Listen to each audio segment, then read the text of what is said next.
So good evening ulit. I'm Kay and I work at Senate of the Philippines. So some may find it cool, but definitely some may doubt and ask me why government. Prior to accepting Senate, I really prayed hard about it. Just like most of you in this room, if not everyone, I also had this bad perception about government, associating it to a dirty environment, corruption, incompetent politicians, and the like. Besides, it was not in my plan to transfer to another work because I was just new in my company then. It was a multinational company just along Ayala Avenue where I received good pay and only had to work for 7 hours. But when I prayed to God about leaving my job and accepting Senate offer, He was very generous to His word that made me say yes to the offer. It's about being the salt and light of the world. From Matthew 5 verses 13 to 16, it says, "You are the salt of the earth, but if the salt loses its saltiness, how can it be made salty again? It is no longer good for anything except to be thrown out and trampled underfoot. You are the light of the world. A town built on a hill cannot be hidden. Neither do people light a lamp and put it under a bowl. Instead, they put it on its stand, and it gives light to everyone in the house. In the same way, let your light shine before others, that they may see your good deeds and glorify your Father in heaven." It's very clear that God called me to act as His shining light in what I perceived as a dark environment, to be a living witness, and to stand out as the light and salt to a world in need. God has called me to be in this workplace as my primary mission field.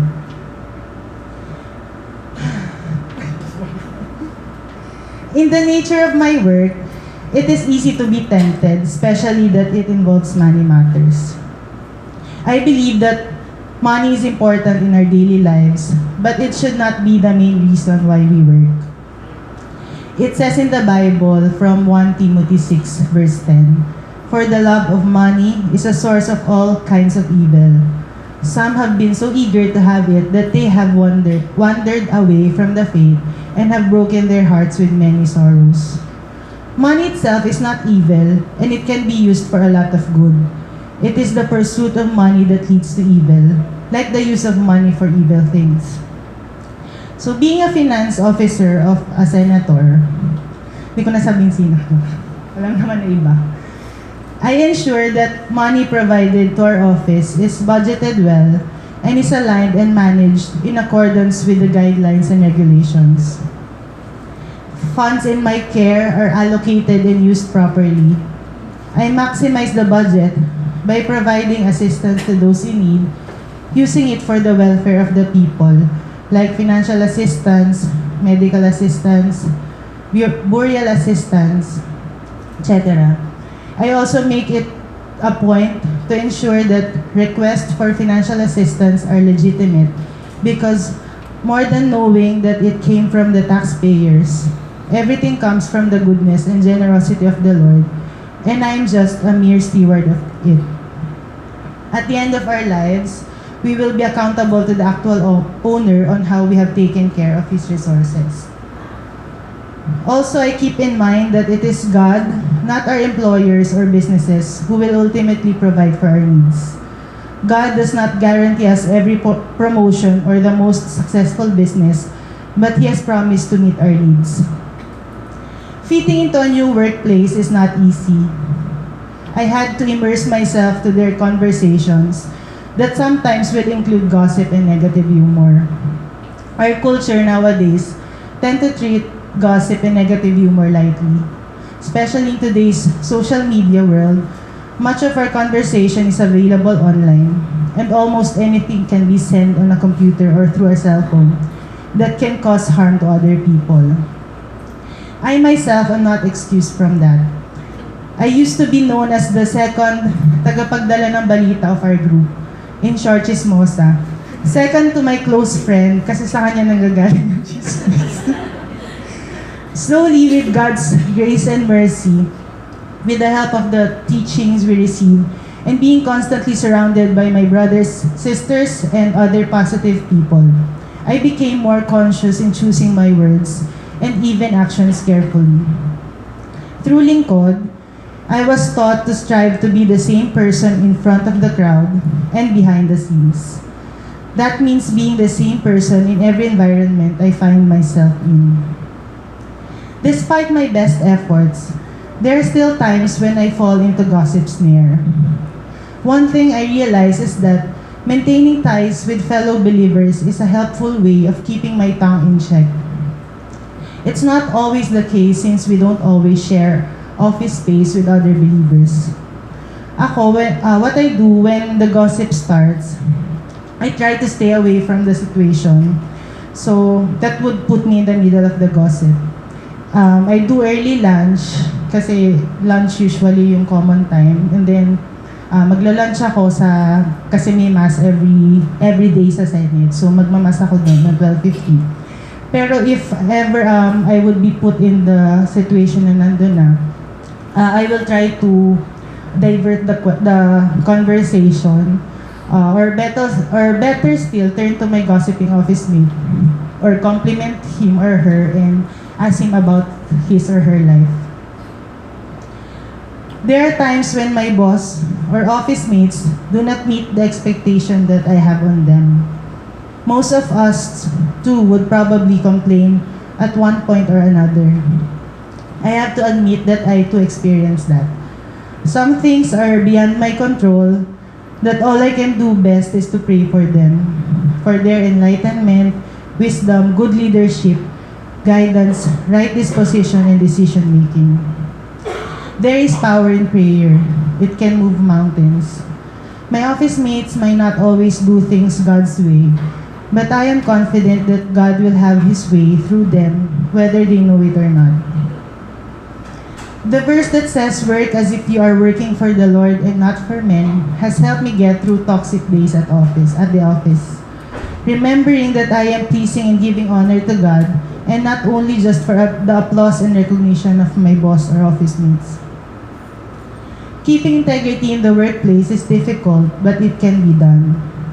I keep myself spiritually strong by means of prayer, feeding myself through the scriptures, going to mass every day as much as possible, and surrounding myself with brothers and sisters in lingkod. As Christians, we are called to live lives of integrity in front of God and our neighbor. As Jesus taught, "Let your light shine before others that they may see your good deeds and glorify your Father in heaven." Being faithful to God in our private lives will naturally reflect in the way we live our lives in public. Yes, it is difficult to walk the narrow road of the Christian life, but it is not impossible. Let's enkindle the flame of Christ in our hearts until it overflows, so that others may also see Christ shining forth through us. To God be the glory. What is integrity? No? So, given our examples, so our examples are actually, not really good portrayals of integrity.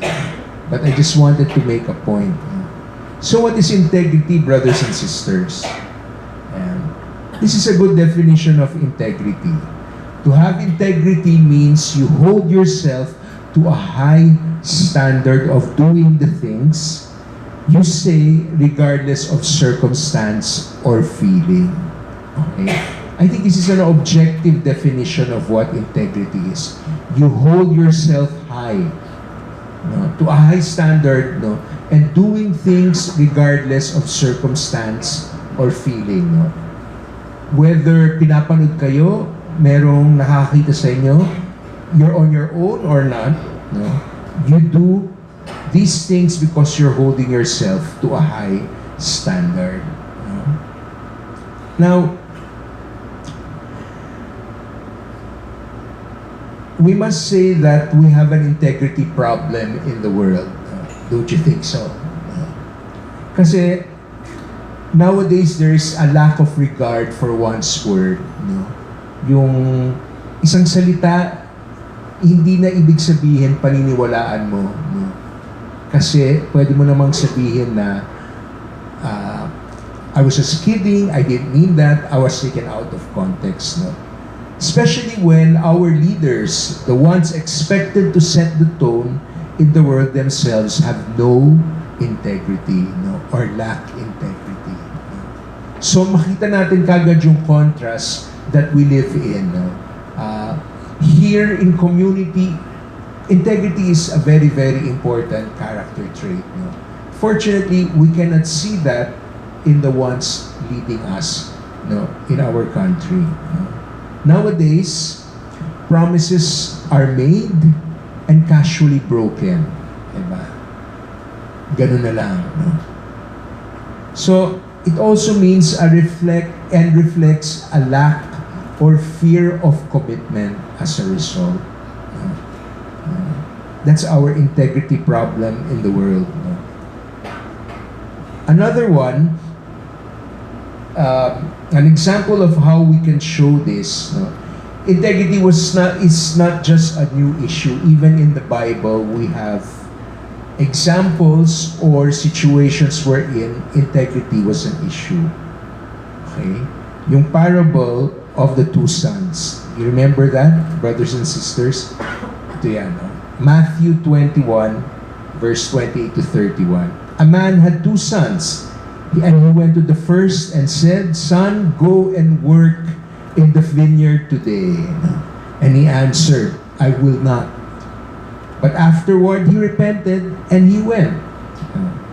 And he went to the second and said the same.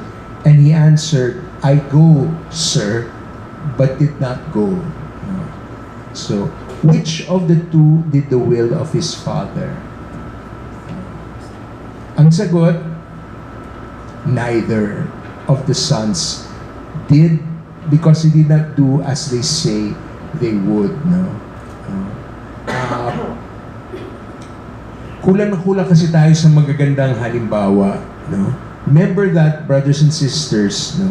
Of course, these are about two sons, no? But both men and women are called to a life of integrity.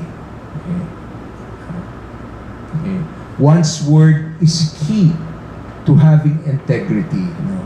A person of integrity does not engage in double speak. No, when you say one thing and then you do the other, that's not integrity. No? Ano tawag dun sa Filipino? May isang salita, di ba? Yun ang integrity. No? Yun dapat tayo. No? Kung anong sinasabi natin, ginagawa natin. Let's have some examples of integrity in the workplace. Example, your office has a policy of no gifts, bribes with suppliers. A supplier offers a way for a third-party account so that no one will ever find out that you receive a gift. It's SOP in the industry anyway. Diba? So, how will you deal with that? Diba? I'm sure this is it's not an obscure situation. I'm sure many of us, brothers and sisters, face this. It includes stewarding resources in our workplace, using the Xerox machine,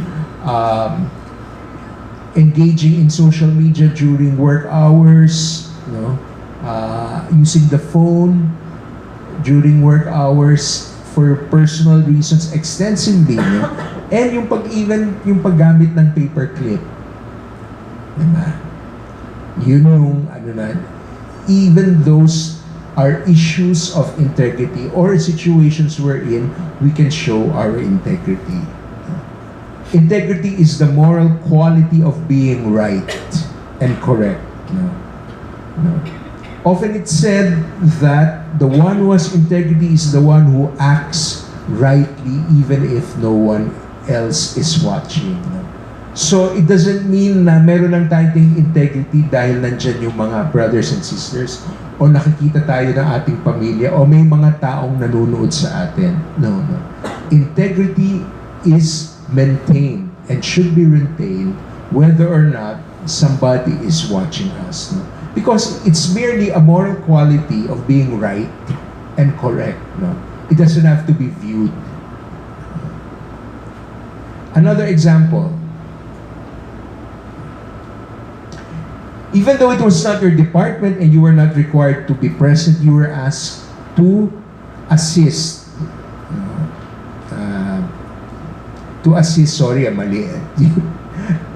To assist at the registration table of your company's event. No? And you said you would come. Okay?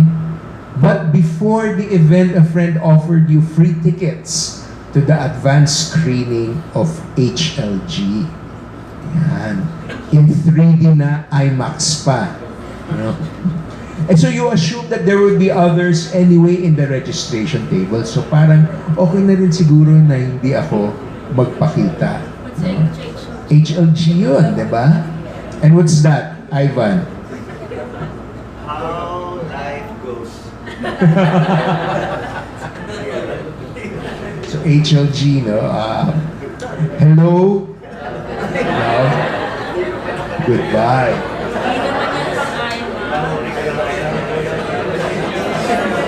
Yeah.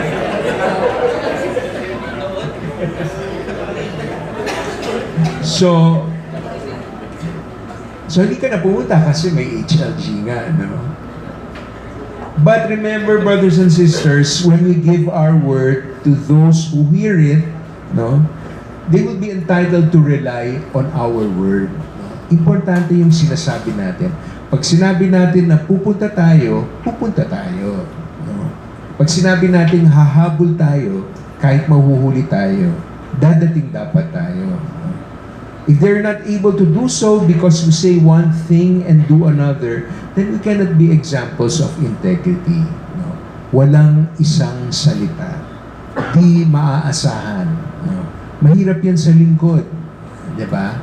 Kasi lahat tayo may service, lahat tayo mayroong responsibility.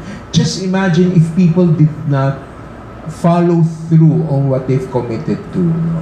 Setting up, being part of the music min, serving the food, leading the prayer meeting, leading worship.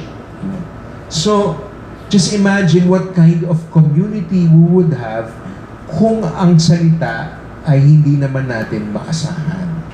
And if others cannot rely on our word. We say that our action group meeting will start at 8. No? And everybody confirms that they would be coming. No? And then only one shows up without any notice. No? No? On one's integrity, we have to rely on each other's word. No? Dapat yung culture natin is tayong lahat ay may isang salita. Now, 4 reasons why we should choose integrity while in the workplace. First, because God has asked. This is from Matthew. No? Anything beyond this is from the evil one. What does it mean? Because God has asked us to. Integrity, brothers and sisters, is God's will. No?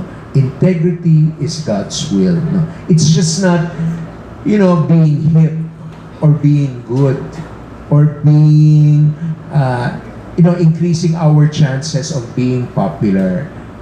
Integrity is simply God's will.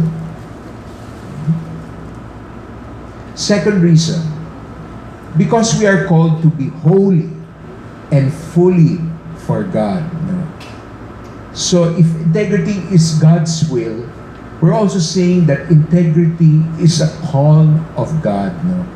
Part of being focused on the Lord is having integrity. Let's look at 1 Corinthians chapter 7, verse 35.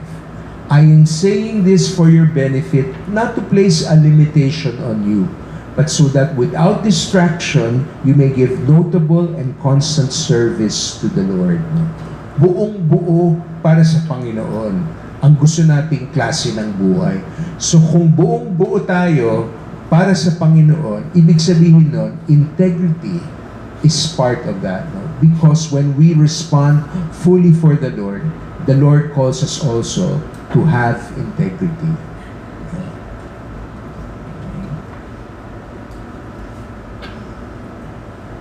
Third reason, because we are asked to be in the world, but not of the world. Diba? From John 17 verse 16, we are not of the world. No? Lahat naman tayo, di ba sinasabi natin na yung community, Christian community, lingkod ng Panginoon, no, is practically a counterculture. Okay? Why? No? Friday nights, you don't spend that listening to this talk, praising and worshiping the Lord. No? The culture for Friday night is being out there. No? Of course, you're in Makati at the same time, no? But partying or partying hard, working hard to party hard, no? You spend because you work hard, etc. No? So ito nga counterculture. No? So part of that is also God's call for us to be in this world but not of the world. No?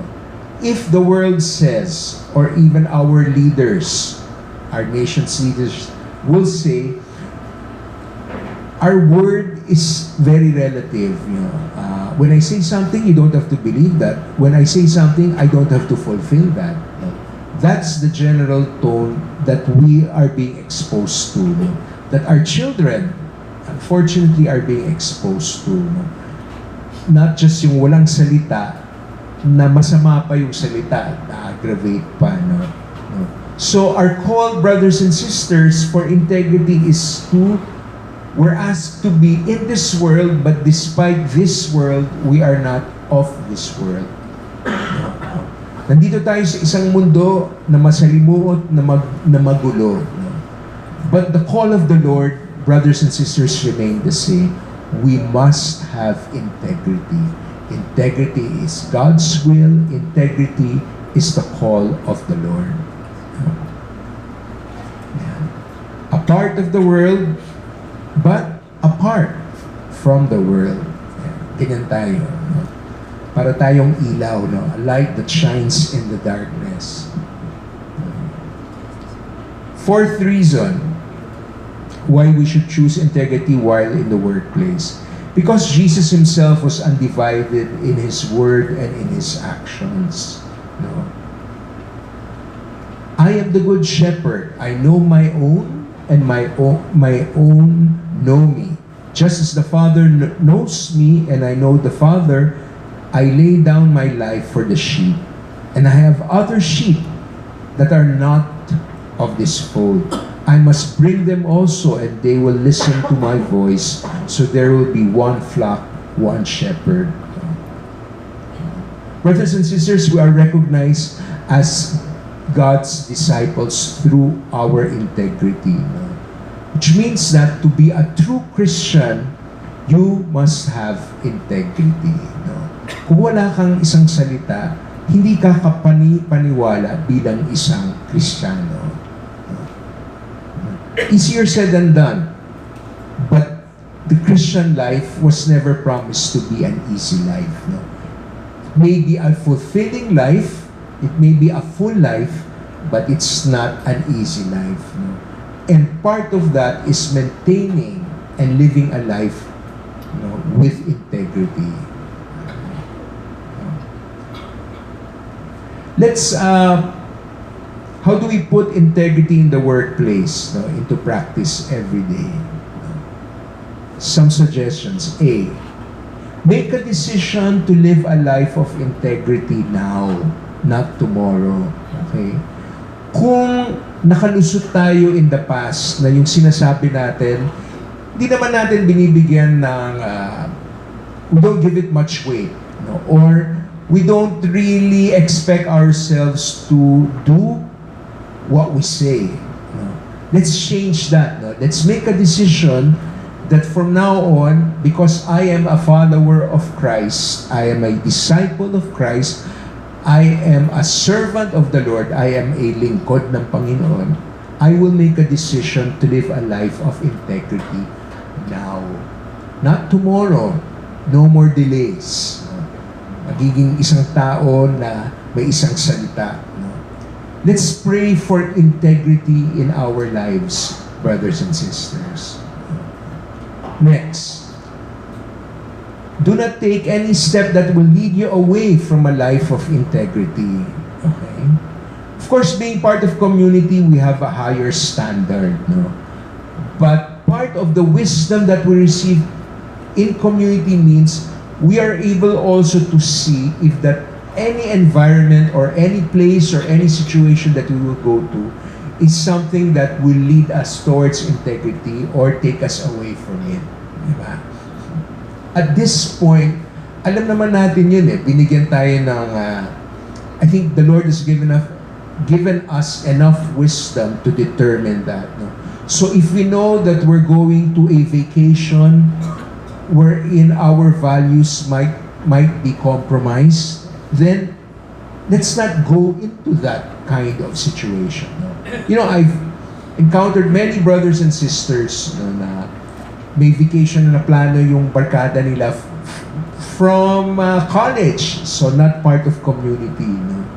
And then when they were told what kind of activities that they will do there, no, some of them decided, I won't go.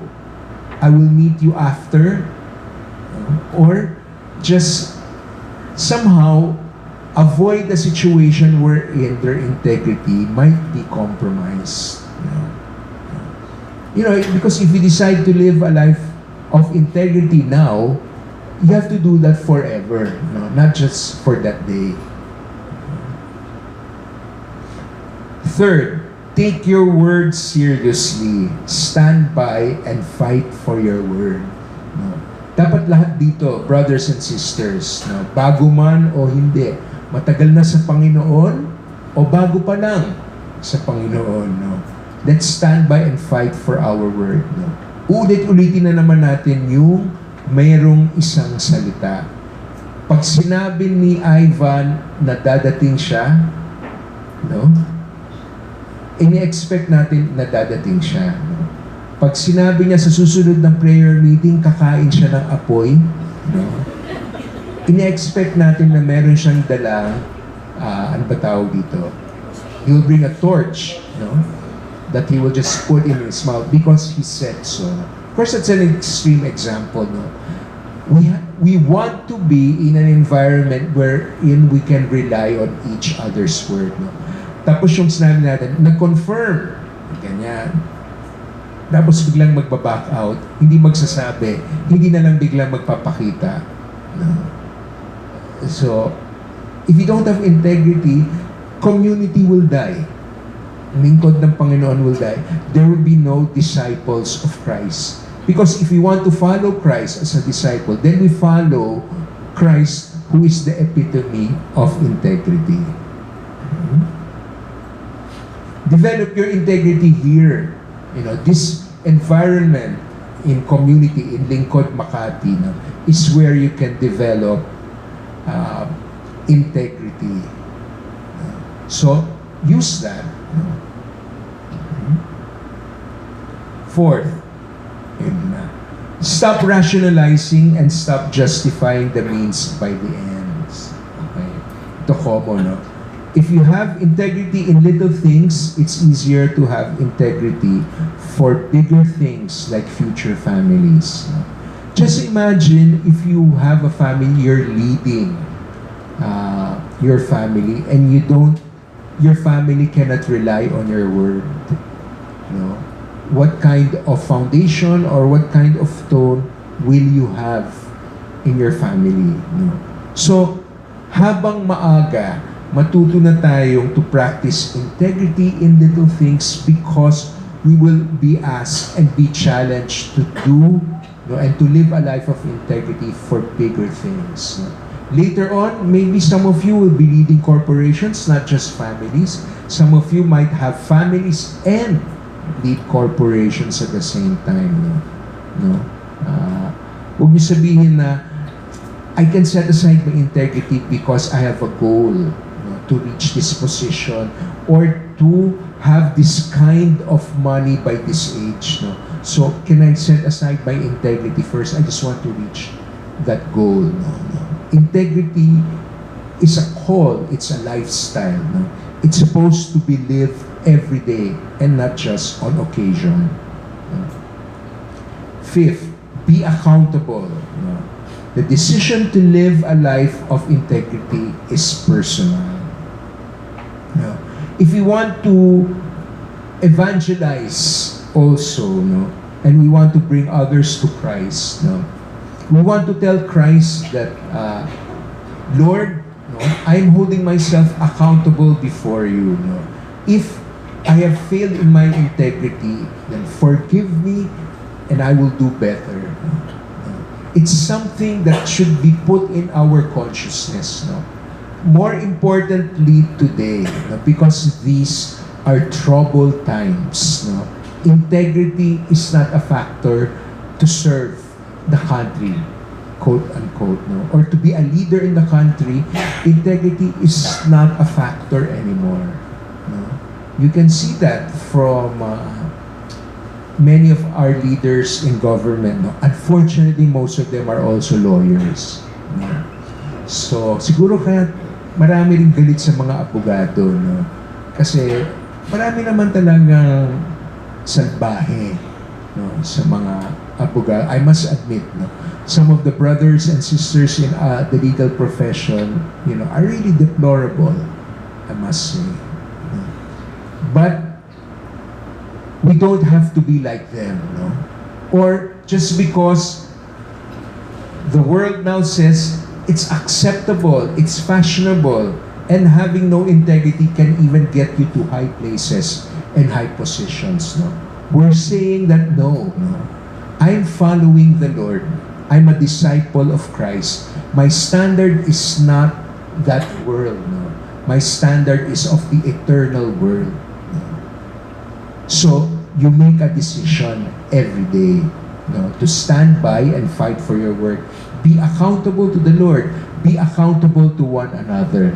In your action groups, if you feel that you failed, your integrity has suffered, then you confess it to the priest, you ask for forgiveness, and you be accountable to your brothers and sisters and say, I have to do better. Because I've made the decision to live a life of integrity. Decision. Hindi siya madali, brothers and sisters. Minsan sasabihin nila na, may paninindigan, old-fashioned na yan, hindi na yan uso, kumita na yan. Parang nabulok na yung ganong klaseng katangian. That kind of character and virtue, is a thing of the past. But what we're saying is, here, in ang lingkod ng Panginoon Makati, this is our culture. Our culture is that of integrity. Our culture is that we rely on one another's word with honor. And we stick to that. Because we believe that we are pleasing the Lord when we have and when we lead a life of integrity. Let me just end with this. This was the Psalm today, Psalm 43. Prayer to God in times of trouble. Okay. And let me just read this with you, because I think it's also very apt to these troubled times, to this lack of integrity times. Okay, kita ba? Ayan. Vindicate me, O God, and plead my cause against an ungodly nation. O deliver me from the deceitful and unjust man, for you are the God of my strength. Why do you cast me off? Why do I go mourning because of the oppression of the enemy? O send out your light and your truth. Let them lead me. Let them bring me to your holy hill and to your tabernacle. Then I will go to the altar of God, to God my exceeding joy. And on the harp I will praise you, O God, my God. Why are you cast down, O my soul? And why are you disquieted within me? Hope in God, for I shall yet praise him, the help of my countenance and my God. God bless you all.